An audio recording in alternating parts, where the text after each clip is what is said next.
Hi అండి, నమస్తే. నేను మీ Sravanthi. Welcome to Sravanthi foods. ఈరోజు మన వీడియోలో చూడబోయే రెసిపీ వచ్చేసి సింపుల్ అండ్ ఈజీగా బొబ్బట్లను ఎలా చేయాలో చూద్దాం.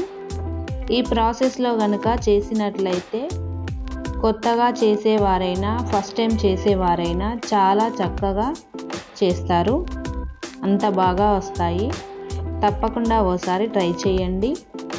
ఇప్పుడు దీని ప్రాసెస్ ఎలానో చూద్దాం.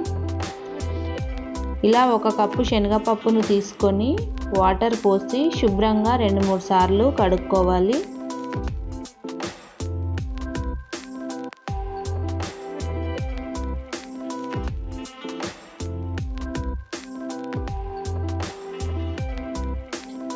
పప్పు మునిగే వరకు వాటర్ పోసుకొని 1-2 గంటల వరకు నానబెట్టుకోవాలి.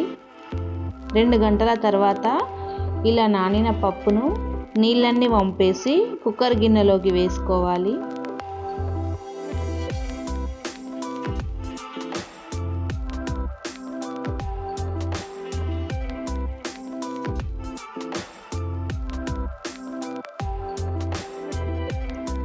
పప్పు మునిగే వరకు వాటర్ పోసుకొని కుక్కర్ మూత పెట్టి 3 విజిల్స్ వచ్చే వరకు ఉడికించుకోవాలి.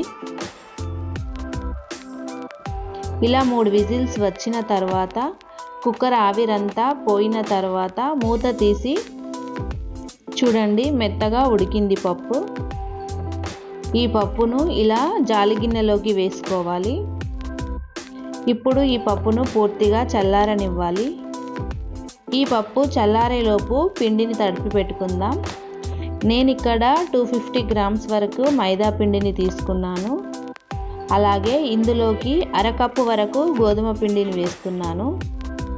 కావాలంటే మీరు మొత్తం మైదా పిండితో అయినా చేసుకోవచ్చు. కొద్దిగా సాల్ట్, అలాగే చిటికెడు పసుపు వేసుకోవాలి. పసుపు వేసుకోవడం వలన కలర్ బాగుంటుంది, టేస్ట్ కూడా బాగుంటుంది. కొద్దిగా వాటర్ పోస్తూ మెత్తగా కలుపుకోవాలి.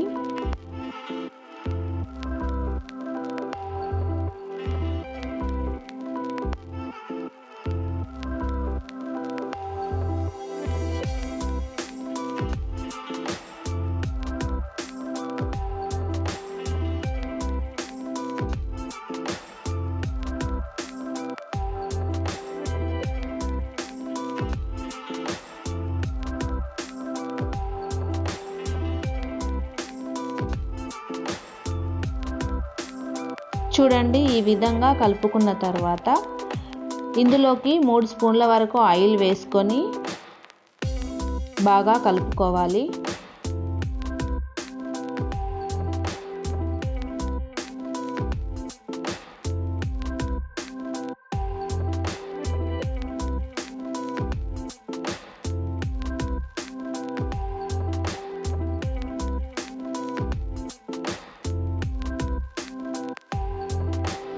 ఇప్పుడు ఈ పిండిని వేరొక బౌల్లోకి వేసి పక్కన పెట్టుకుందాం.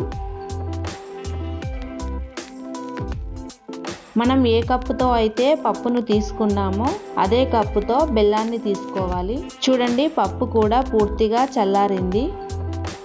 ఇలా మిక్సీ బౌల్ తీసుకొని ఇందులోకి కొద్దిగా పప్పును, కొద్దిగా బెల్లాన్ని వేసి మిక్సీ పట్టుకుందాం. చూడండి, ఈ విధంగా మెత్తగా మిక్సీ పట్టుకోవాలి. ఇప్పుడు దీనిని వేరొక ప్లేట్లోకి వేసుకుందాం. మిగతా పప్పును కూడా ఇదే విధంగా మిక్సీ పట్టుకోవాలి.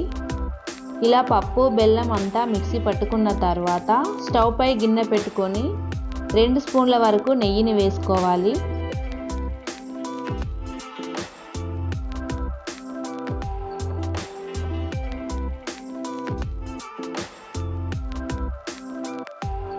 తర్వాత మిక్సీ పట్టుకున్న పూర్ణాన్ని వేసుకోవాలి. మంటను సిమ్లో పెట్టి బాగా ఫ్రై చేసుకోవాలి. మధ్యలో 2-3 స్పూన్ల వరకు నెయ్యిని వేస్తూ బాగా ఫ్రై చేసుకోవాలి. మీకు నెయ్యి ఇష్టం లేకుంటే ఆయిల్ అయినా వేసుకోవచ్చు. చూడండి, పూర్ణం ఈ విధంగా ఫ్రై అయిన తర్వాత 1/2 స్పూన్ యాలకుల పొడిని వేసుకోవాలి. ఇలా అంతా కలుపుకోవాలి.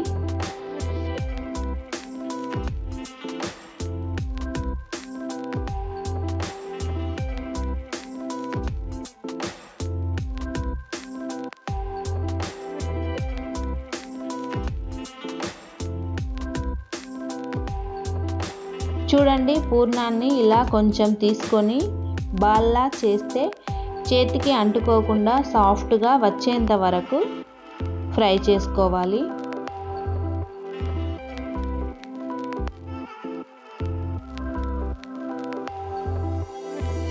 ఇలా వచ్చిన తర్వాత స్టవ్ ఆఫ్ చేసి ఈ పూర్ణాన్ని వేరొక గిన్నెలోకి వేసుకొని పూర్తిగా చల్లారనివ్వాలి. ఇలా చేసుకున్న పూర్ణం ఫ్రిడ్జ్లో పెట్టుకుంటే నెల రోజులైనా నిల్వ ఉంటుంది. చూడండి, ఇలా పూర్తిగా చల్లారిన తర్వాత మనకు ఏ సైజులో కావాలంటే ఆ సైజులో బాల్స్లా చేసుకోవాలి.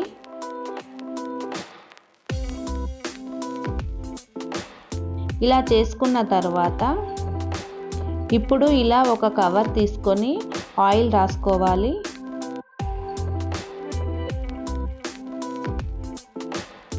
ఇలా పిండి ముద్దను తీసుకొని వీడియోలో చూపిస్తున్న విధంగా చేసుకొని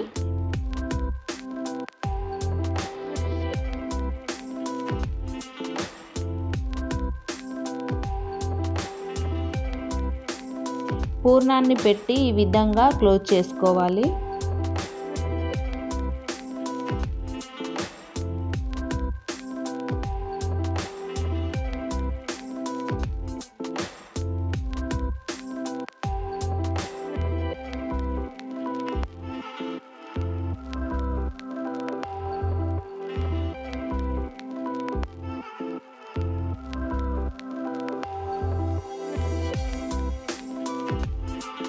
ఇలా ఆయిల్ వేసుకొని కొద్దిగా ఇలా ప్రెస్ చేసి దీనిపై వేరొక కవర్ని పెట్టి వీడియోలో చూపిస్తున్న విధంగా ఎంత పల్చగా కావాలంటే అంత పల్చగా చేసుకోవచ్చు.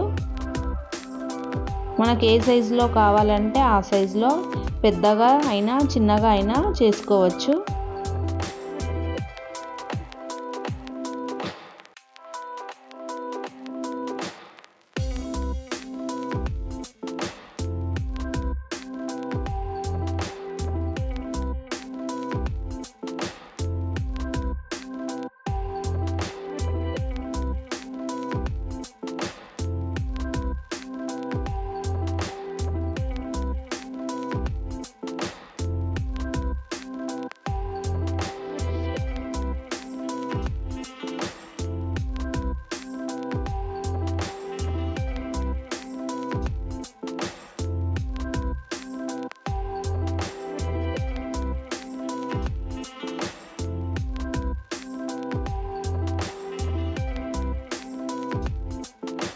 చూడండి ఎంత బాగా వచ్చిందో. ఇలానే అన్నీ చేసుకోవాలి. తర్వాత స్టవ్ పై పెనం పెట్టుకొని ఇలా బొబ్బట్టుని వేసుకొని పైన ఆయిల్ వేసుకొని రెండు వైపులా బాగా ఫ్రై చేసుకోవాలి. కావాలంటే మీరు నెయ్యితో అయినా ఫ్రై చేసుకోవచ్చు.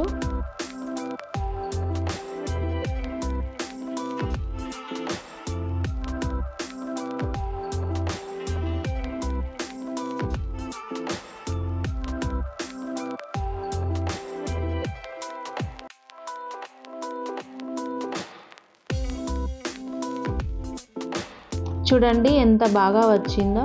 ఇదే విధంగా అన్నీ చేసుకోవాలి. అంతే అండి, ఎంతో ఈజీగా చేసుకునే ఈ బొబ్బట్ల రెసిపీ మీకు నచ్చినట్లయితే మీ ఫ్యామిలీ అండ్ ఫ్రెండ్స్కి షేర్ చేయండి. తప్పకుండా మన ఛానల్ని సబ్స్క్రైబ్ చేసుకోండి. Thank you for watching.